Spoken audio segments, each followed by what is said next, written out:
Hello guys, kepada anak muda di luar sana nak mencari kereta sport dan lawa, kami ada Honda Civic tahun 2016 1.8 liter. Harga dia RM66,800 saja dan bulanan hanya sebesar RM1,100 dengan down payment 10% untuk 6 tahun saja guys. Okey, apa kelebihan Civic ni? Dia ada LED lamp dengan rim yang besar lah. Rim dia guys bukan biasa-biasa lah. Rim dia saiz dalam saiz 17 macam tu. Tayar bunga tayar baru lagi, boleh pakai dalam setahun lagi lah. Okey guys, kita tengok interior dalaman dia. Memang sangat sporty guys dengan push start button dia, multifunction steering, dengan ada electronic parking handbrake, dengan auto hold dan eco mode.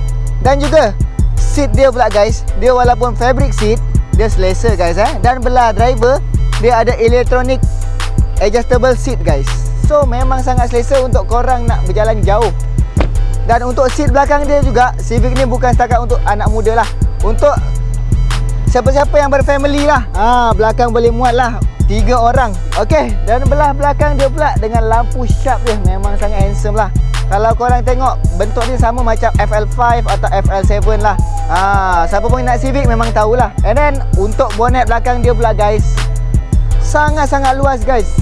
Walaupun korang kata Civic ni kereta racing lah bang, kereta untuk sport lah bang, tapi bonnet belakang dia muat untuk korang nak balik kampung satu family guys. So, kalau korang berminat dengan Honda Civic ni, boleh kontak Hadi, nombor di atas.